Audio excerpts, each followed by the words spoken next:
Hi students, இன்றைக்கி நான் பார்க்கக்கூடிய topic remedies of law of torts. அதாவது தீங்கேச்சட்டத்து கீழே யாராச்சும் ஒரு ஆள் பாதிக்கப்பட்டாங்க, லா ஆஃப் டாட்ஸ் கீழே யாராலும் ஒரு ஆள் பாதிக்கப்பட்டாங்க அப்படின்னா அவங்களுக்கு எந்த மாதிரியான ரெமெடிஸ்லாம் கிடைக்குது அப்படின்னு சொல்லி பார்க்க போகிறோம்.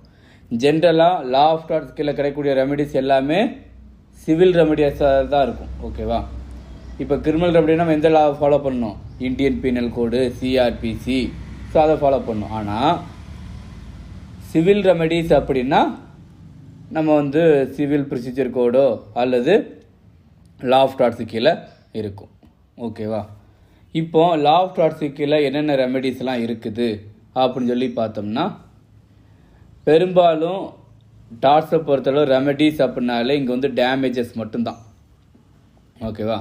பெரும்பாலும் லா ஆஃப் டாட்ஸை பொறுத்தளவு டேமேஜஸ், உனக்கு எந்த அளவு டேமேஜஸ் ஏற்பட்டிருக்கோ அந்த டேமேஜ் என்ன செஞ்சுக்கலாம், யார் உனக்கு ஒரு இன்ஜூரியை ஏற்படுத்தினாங்களோ அந்த இன்ஜூரியை ஏற்படுத்தக்கூடிய பர்சன்டேஜ் என்ன செஞ்சுக்கலாம், கிளைம் பண்ணிக்கலாம் அப்படிங்கிறது தான். ஓகேவா? ஓகே, என்ன மாதிரியான டேமேஜஸ்லாம் இருக்குது அப்படின்னு சொல்லி பார்த்தோன்னா அதில் first one nominal damages. Nominal damages அப்படின்னா என்ன அப்படின்னா ஒரு பெயரளவு இழப்பீடுன்னு கூட சொல்லலாம். ஓகே, இப்போ நாமினல் டேமேஜஸ் அப்படின்னா அந்த இடத்துல எனக்கு எந்த விதமான ஒரு இழப்பும் ஏற்பட்டிருக்காது, எனக்கு எந்த விதமான டேமேஜஸ் அப்படிங்கிறது ஏற்பட்டிருக்காது. இருந்தாலும் எனக்கு அந்த ஒரு இன்ஜுரியை ஏற்படுத்துறதுனால எனக்கு என்னுடைய ரைட்ஸ், லீகல் ரைட்ஸ் வயலேட் ஆகிருக்கும். ஸோ ஆனால் எனக்கு ஏதாவது டேமேஜஸ் ஆகிருக்கு, என்னுடைய லீகல் ரைட்ஸ் வயலேட் ஆகிருக்கு, எனக்கு என்னுடைய ப்ராப்பர்ட்டிக்கோ அல்லது என்னுடைய பாடிக்கோ எந்த வித டேமேஜஸ் ஏற்படலை, ஆனால் என்னுடைய லீகல் ரைட்ஸ் வயலேட் ஆனதுனால எனக்கு டேமேஜஸ் கிடைக்கும். அதுதான் நாமினல் டேமேஜஸ். ஓகே, இதுக்கு ஒரு லீகல் மேக்ஸிம்ஸ் இருக்குது. இன்ஜுரியா சைன் டேம்னம், உங்களுக்கு ஆல்ரெடி எல்லாருக்கும் தெரியும் இல்லையா? சேதமில்லா தீங்கு. ஸோ இந்த இடத்துல எனக்கு என்னுடைய லீகல் ரைட்ஸ் வயலேஷன் ஆகிருக்குது, பட் எனக்கு எந்த டேமேஜஸும் ஏற்படலை, எனக்கு இழப்பு அப்படிங்கிறது எதுவுமே வரலை, சொத்து இழப்போ அல்லது எனக்கு ஹியூமன் பாடி என்னுடைய பாடியில் ஏதாச்சும் ஒரு டேமேஜஸ், இன்ஜுரி எதுவுமே ஏற்படலை. ஆனால் என்னுடைய லீகல் ரைட்ஸ் வயலேட்டாக இருக்கிறதுனால அந்த நாமினல் டேமேஜ் அப்படிங்கிறது கிடைக்கும். இதுக்கான ஒரு லேண்ட்மார்க் கேஸில் ஆஸ்பிஎஸ்எஸ் ஒயிட். ஸோ இந்த கேஸில் ஃபேக்ட் தெரியும் இல்லையா? எனக்கு ஓட்டு போடுறதுக்கு ரைட் இருக்குது, நான் ஓட்டு போடுறதுக்காக ஓட் பூத்திங் போகிறேன், ஆனால் என்னை அங்கே இருக்கக்கூடிய ஒரு ஆஃபீஸர் ஓட் போட விடலை. நான் யாருக்கு ஓட் பண்ணணும்னு நினச்சேனோ அவங்க வின் பண்ணிட்டாங்க. நான் இவங்க மேலே கேஸ் போடுறேன். அப்போ அந்த என்னை தடுத்த ஆஃபீஸர் சொல்லார், இவர் ஒரு ஓட்டு ஒன்றும் வின்னை தீர்மானிக்கிறது கிடையாது. ரெண்டாவது யாருக்கு இவர் ஓட் பண்ணணும்னு நினச்சாரோ அவங்களே வின் பண்ணிட்டாங்க, இதனால் இவருக்கு எந்த டேமேஜஸும் ஏற்படலை, நான் இதுக்கு டேமேஜஸ் கொடுக்கணும் அப்படின்னு சொல்லி கேட்கும்போது, நீ அவரோட லீகல் ரைட்ஸ் வயலேட் பண்ணியிருக்க, ஓட்டு போடுறங்கிறது அவரோட உரிமை, அவர் உரிமையை பாதிக்கக்கூடிய வகையில் நீ நடந்துக்கிட்டதுனால அவருக்கு லீகல் ரைட்ஸ் வயலேட் பண்ணுறதுனால காம்பன்சேஷன் கொடுத்தாகணும்னு சொல்லி ஜட்ஜ்மெண்ட் கொடுத்துறாங்க. இதுதான் நாமினல் டேமேஜஸ். ஓகே, செகண்ட் என்ன அப்படின்னா காண்டம்டஸ் டேமேஜஸ். காண்டம்டஸ் டேமேஜஸ் அப்படின்னா என்ன அப்படின்னா, இப்போ ஒரு பர்சனுக்கு ஒரு இன்ஜுரி ஏற்பட்டிருக்குது, அந்த இன்ஜுரியில் பார்த்தீங்கன்னா பிளைன்டிஃபும் மிஸ்டேக் பண்ணியிருக்கிறார். ஓகேவா? பிளைன்டிஃப் ராங் டூயர் பார்த்துருக்கோம் இல்லையா? பிளைன்டிஃபும் மிஸ்டேக் பண்ணியிருக்கிறாரு. ஸோ இதனால் இவர் கொஞ்சம் டேமேஜஸ் ஏற்பட்டிருக்கு. அப்போது இவருக்கு எந்த அளவு டேமேஜஸ் ஏற்பட்டிருக்கோ அந்த அளவுக்கான காம்பன்சேஷன் மட்டும்தான் கிடைக்கும். ஓகே, காண்டம்டஸ் டேமேஜஸில் உனக்கு எந்த அளவுக்கு டேமேஜஸ் ஏற்பட்டிருக்குது, இப்போ என்னையால் உனக்கு ஏதாச்சும் ஒரு இன்ஜுரி ஏற்பட்டுச்சு, இல்லை உன்னுடைய ப்ராப்பர்ட்டியில் ஏதாச்சும் ஒரு டேமேஜ் ஏற்பட்டுச்சுன்னா எந்த அளவுக்கு ஏற்பட்டிருக்குதோ அந்த அளவுக்கு மட்டும்தான் டேமேஜஸ் அப்படிங்கிறது கிடைக்கும். நாமினல் டேமேஜஸில் கூட ஃபுல்லாக கிடைக்க வாய்ப்பு இருக்குது. ஆனால் இந்த மாதிரி டேமேஜஸில் எந்த அளவு ஏற்பட்டிருக்கோ அந்த அளவுக்கு மட்டும்தான் டேமேஜஸ் அப்படிங்கிறது கிடைக்கும். ஓகே, தேர்ட் என்ன அப்படின்னா காம்பன்சேட்டரி டேமேஜஸ். அதாவது ஒரு காம்பன்சேஷன் கொடுக்குற மாதிரியான டேமேஜஸ். எப்படி சொல்லலாம் காம்பன்சேட்டரி டேமேஜஸ்னால், இப்போ நான் உங்களுக்கு ஒரு பைக்கை சேல் பண்ணுறேன். சாரிம்மா, நான் உங்களுக்கு ஒரு பைக்கை கொடுக்குறேன். ஸோ பைக்கை கொடுக்கும்போது அந்த பைக்கை நீங்கள் வந்து ஓட்டிகிட்டு போய் ஆக்சிடெண்ட் பண்ணி பைக்கை வந்து உடச்சிட்டிங்க, ஓகேவா? ஸோ இந்த இடத்துல நான் என்ன மாதிரி கேட்கலாம் அப்படின்னா, நான் உங்களோட பைக்கு ஒரு பொருள் எப்படி கொடுத்தேனோ அதே பொருளாக ரிட்டனாக கொடுக்குறது, இதுதான் வந்து காம்பன்சேட்டரி டேமேஜஸ். அதாவது காம்பன்சேஷன் கொடுக்குறது, நான் என்ன கொடுத்தேனோ அதுவே அப்படியே கொடுக்குறது, ஓகேவா? இதை வந்து காம்பன்சேட்டரி டேமேஜஸ். இது வந்து இது ஒரு வகையான கேட்டகரி அப்போ டேமேஜஸ், ஓகேவா? நெக்ஸ்ட் என்ன அப்படின்னா அக்ரிவேட்டட் டேமேஜஸ் அப்படின்னா என்ன அப்படின்னா, இது வந்து எதுக்கு அப்ளிகபிள் ஆகும்னா டிஃபமேஷனுக்கு, ஓகேவா? டிஃபமேஷனுக்கு வந்து அப்ளிகபிள் ஆகும். இப்போ வந்து ஒரு சொசைட்டியில் ஒரு பர்சன் வந்து நல்லா வெல் நோன் பர்சனாக இருக்கிறாரு, ரெண்டாவது வந்து ஒரு பேரு புகழும் நல்ல பேரை புகழும் சம்பாதிச்சு ஒரு பர்சன் வந்து இருக்கிறாரு. ஸோ அவரோட பேரை வந்து அஃபெக்ட் பண்ணுற மாதிரி நீங்கள் ஏதாச்சும் ஒரு டிஃபமேஷன் ஃபால்ஸ் ஸ்டேட்மெண்ட்டை வந்து சொல்லி அதனால் ஒரு பேர் கெட்டு போயிடுச்சு அப்படின்னா அதுக்கான டேமேஜஸ் வந்து அக்ரிவேட்டட் டேமேஜஸ்ன்னு சொல்லலாம், ஓகேவா? ஸோ அதனால் பாதிக்கப்பட்டு என்ன செய்யலாம், எனக்கு டேமேஜஸ் கொடுன்னு சொல்லி கேட்குறாங்க இல்லையா, அதுதான் வந்து அக்ரிவேட்டட் டேமேஜஸ். இதனால் அவருக்கு பிஸ்னஸ் ஏதாச்சும், இப்போ அவர் ஒரு பிஸ்னஸ் பண்ணிகிட்டு இருக்கிறார், ஓகேவா? ஸோ அந்த பிஸ்னஸ் இதனால் லாஸ் ஆகலாம். அப்போது இந்த அவரோட பிஸ்னஸுக்கான டேமேஜஸையும் கொடுக்கணும், இவரோட பேரை வந்து நீங்கள் வந்து ஸ்பாயில் பண்ணதுக்கும் அதுக்கான டேமேஜஸும் கொடுக்கணும். இதுதான் வந்து அக்ரிவேட்டட் டேமேஜஸ், சரியா? இது ஒரு கேட்டகரி ஆஃப் டேமேஜஸ். நெக்ஸ்ட் என்ன அப்படின்னா புனிட்டிவ் அல்லது புனிட்டிவ் ஆர் எக்ஸ்பிளனரி டேமேஜஸ். புனிட்டிவ் டேமேஜஸ்ன்னு சொல்லுவோம். புனிட்டிவ் டேமேஜஸ் அப்படின்னா என்ன அப்படின்னு பார்த்தோம் அப்படின்னா, இது வந்து ஒரு ஆளுக்கு வந்து ஒரு பனிஷ்மெண்ட் கொடுக்குற மாதிரி, ஓகேவா? நீ இந்த ஃபைன் கட்டினா தான் அடுத்த தடவை இந்த தப்பை பண்ண மாட்டேன், நீ 1000 ரூபா ஃபைன் கட்டு. அப்போ தான் இப்போ ஒரு ஃபார் எக்ஸாம்பிள் ஹெல்மெட் போட்டு விளாட்ட ஃபைன் கட்ட சொல்கிறாங்க, இல்லை மாஸ்க் போட்டு விளாட்ட ஃபைன் கட்ட சொல்கிறாங்க. நீ இந்த ஃபைன் போட்டால் தான் நெக்ஸ்ட் டைம் அந்த தப்பை என்ன செய்ய மாட்டேன், பண்ண மாட்டேன் அப்படின்னு சொல்லி தான் புனிட்டிவ் டேமேஜஸ் அப்படின்னு சொல்கிறோம், ஓகேவா? அதாவது என்ன அப்படின்னா, ஒரு தப்பை அகைன் இன்னொரு டைம் பண்ணாமல் இருக்கிறதுக்காக ஒரு டேமேஜஸ் கொடுக்கறது தான் புனிட்டிவ் டேமேஜஸ், ஓகே. இது வந்து எங்கெங்கெல்லாம் அப்ளிகபிள் ஆகும்னா, இப்போ பாசிங் ஆஃப்னா என்ன, பாசிங் ஆஃப்னு உங்களுக்கு ஷார்ட் நோட்ஸ் ஒன்று இருக்குது. பாசிங் ஆஃப் அப்படின்னா வணிக போலி. இப்போ ஏ என்பவர் வந்து ஒரு பிஸ்னஸ் வந்து பண்ணிகிட்ருக்கிறார். அவர் வந்து ஏதோ ஒரு பர்டிகுலர் நேமை சூஸ் பண்ணி அந்த நேமில் வந்து பண்ணிக்கிட்டு இருக்கிறார். அப்போ அந்த நேமில் பண்ணிகிட்டு இருக்கும்போது அவரோட நேமை வந்து அப்படியே நீங்கள் காப்பி பண்ணி அவரோட நேம்லேயே நீங்களும் ஒரு ப்ராடக்டை வந்து சேல் பண்ணுறீங்க அப்படின்னா, இந்த இடத்துல நீங்கள் ஏதாச்சும் ஒரு மிஸ்டேக் பண்ணி அதனால் ஒரு கன்சியூமர் வந்து பாதிக்கப்பட்டாங்க அப்படின்னா அந்த கன்சியூமர் வந்து எதைத்தான் வந்து நினைப்பாங்க, ஸோ இவங்களோட கம்பெனி தான் போல், அதனால் அந்த ப்ராடக்ட் வந்து நல்லா இல்லை அப்படின்னு நினைப்பாங்க. இதுக்கு ஒரு லேண்ட்மார்க் கேஸில் சொல்கிறேன். அதாவது வந்து என்ன அப்படின்னா, hero Honda motor company versus pressure cooker company. Honda pressure cooker company. Hero Honda motor companies versus pressure cooker company. இந்த ஹீரோ ஹோண்டா மோட்டார் கம்பெனி வந்து உங்களுக்கு ஆல்ரெடி தெரியும், அவங்க காரு வந்து விடுறாங்க, பைக்கு விடுறாங்க, அதுக்கப்புறமா இந்த மோட்டார்ஸ், இந்த நம்ம கிணத்துக்கெலாம் வச்சுருக்கோம் இல்லையா மோட்டார்ஸ், ஸோ அந்த இதெல்லாம் ஹோண்டா கம்பெனி வந்து நிறைய மெட்டீரியல் வந்து இன்ட்ரடியூஸ் பண்ணி சேல் பண்ணுறாங்க. ஸோ அது வந்து ஒரு வெல் நோன் மார்க். ஹோண்டா கம்பெனினால கொஞ்சம் நல்லா பிராண்டடாக இருக்கும் அப்படிங்கிறது எல்லாருக்குமே தெரியும், ஓகேவா? எல்லா பப்ளிக் ஹோண்டாவில் அந்த மோட்டர் நல்லாயிருக்கும், ஹோண்டாவில் காராக நல்லாயிருக்கும். ஸோ அந்த மாதிரி சொல்லக்கூடிய ஒரு கம்பெனி தான் ஹோண்டா மோட்டார்ஸ் கம்பெனி. ஸோ அது நல்லா ரன் ஆகிட்டு வருது. இப்போது பிங்கிற ஒரு ஆள் என்ன செய்யறாருன்னா, அந்த ஹோண்டாங்கிற பேரில் ஒரு குக்கர் கம்பெனி வச்சு அதை குக்கரை என்ன செஞ்சார், மேனுஃபேக்சர் பண்ணி சேல் பண்ணுறார். சரி, இப்படி ஒரு குக்கர் சேல் பண்ணும்போது அதில் ஒரு குக்கர் வந்து ஒர்க் ஆகலை அப்படின்னா அந்த இடத்துல யாரோட அப்போ நம்ம என்ன செய்வோம், இந்த ஹோண்டா கம்பெனியில் தான் குக்கர் வாங்கினா இந்த ஹோண்டா கம்பெனி குக்கர் நல்லாவே இல்லை, அப்போ நம்ம எதைத்தான் நினைப்போம், அந்த ஹோண்டா மோட்டார் கம்பெனிஸ் இருக்குல்ல அதைத்தான் நினைப்போம். ஆனால் ஹோண்டா மோட்டார்ஸ் கம்பெனிஸ் வேறு, இந்த ஹோண்டா குக்கர் கம்பெனிங்கிறது வேறு. ஆனால் மக்கள் வந்து வெல் நோன் மார்க் எதுக்கு தான் இருக்குது, அந்த மோட்டார் கம்பெனி தான் இருக்குது, அதைத்தான் தப்பாக நினைப்பாங்க.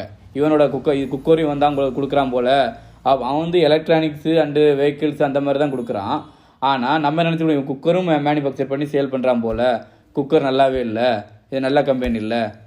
ஸோ அப்படி சொல்லும்போது ஒரு ப்ராடக்ட் நல்லா இல்லை அப்படின்னா அடுத்தடுத்து எல்லா ப்ராடக்ட்டும் வாங்குறதுக்கு வந்து மக்கள் வந்து குறையப்படுறாங்க இல்லையா, இதனோட அவனோட மார்க்கெட்டிங் வந்து குறையுது இல்லையா.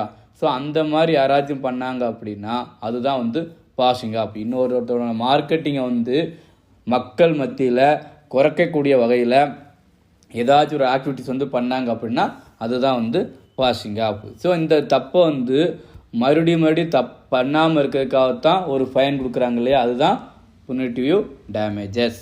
சரியா? ஓகே, நெக்ஸ்ட் என்ன அப்படின்னா மெஷர்மெண்ட் ஆஃப் டேமேஜஸ். அந்த டேமேஜஸ் வந்து எப்படி கால்குலேட் பண்ணுவாங்க அப்படின்னு சொல்லி பார்க்கலாம். இப்போ ஒரு பர்சனுக்கு ஏதாச்சும் ஒரு இன்ஜுரி ஏற்பட்டுச்சு அப்படின்னா அந்த டேமேஜஸ் எப்படி கால்குலேட் பண்ணுவாங்க அப்படின்னா அவனோட அவன் லைஃப் ஃபுல்லாக இருந்தால் எப்படி வந்து சம்பாரிச்சிருப்பான், அவனோட இப்போ வந்து ஒரு டேமேஜ் ஃபிக்ஸ் பண்ணும்போது அவனோட ஏஜை பார்ப்பாங்க. இப்போ ஒரு சின்ன வயசில் ஒரு பர்சன் இன்ஜுரி ஏற்பட்டுச்சு அப்படின்னா அப்போ இன்னும் லைஃப்பில் ரொம்ப நாள் இருக்கணும் இல்லையா, ஸோ அதை பார்ப்பாங்க.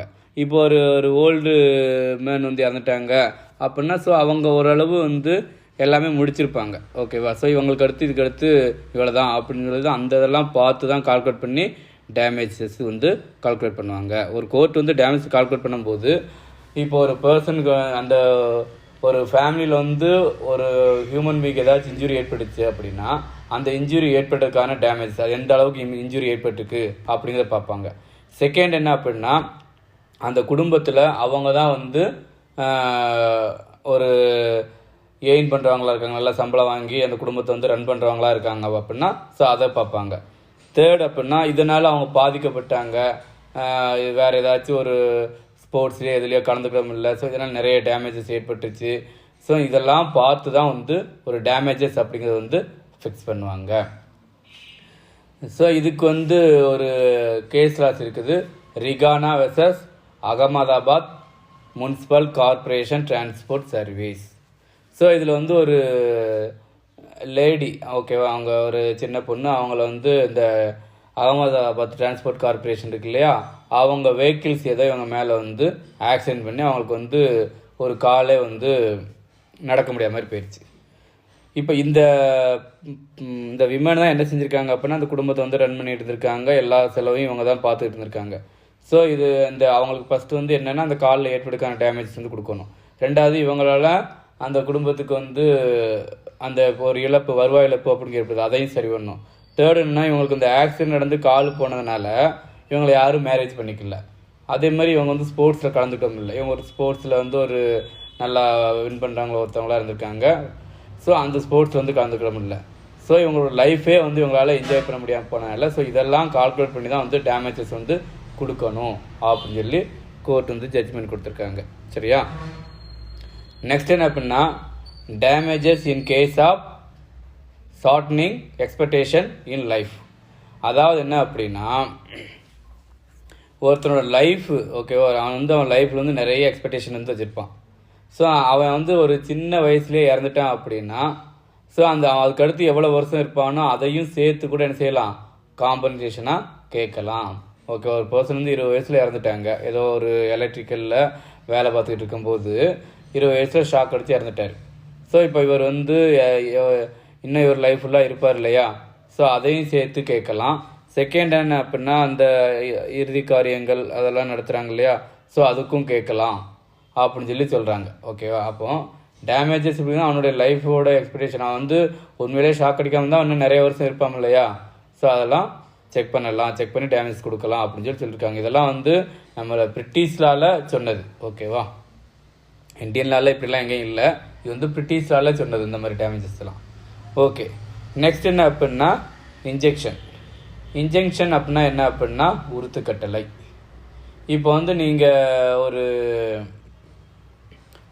ஒரு என்னுடைய ப்ராப்பர்ட்டி வந்து நீங்கள் ஆக்கிரமிச்சுக்கிட்டீங்க. ஓகேவா? என்னுடைய ப்ராப்பர்ட்டி ஆக்கிரமிச்சுக்கிட்டு அதில் வந்து வீடு கட்ட போகிறீங்க அப்படின்னா இப்போ 2 பேருக்கு கேஸ் நடந்துகிட்ருக்கு. உங்களுக்கு எனக்கு அது ஏன் ப்ராப்பர்ட்டி அப்படின்னு நான் சொல்கிறேன், நீங்கள் அது உங்களோட ப்ராப்பர்ட்டி அப்படின்னு சொல்கிறீங்க. அதுக்கு இடையில கேஸ் நடந்துகிட்ருக்கு. நீங்கள் அந்த டைமில் என்ன செய்ய போகிறீங்க அப்படின்னா அந்த ப்ராப்பர்ட்டியில் ஒரு வீடு கட்ட போகிறீங்க. ஸோ அப்போ நான் என்ன செய்யலாம், கோர்ட்டில் இன்ஜெக்ஷன் ஆர்டர் கேட்கலாம்.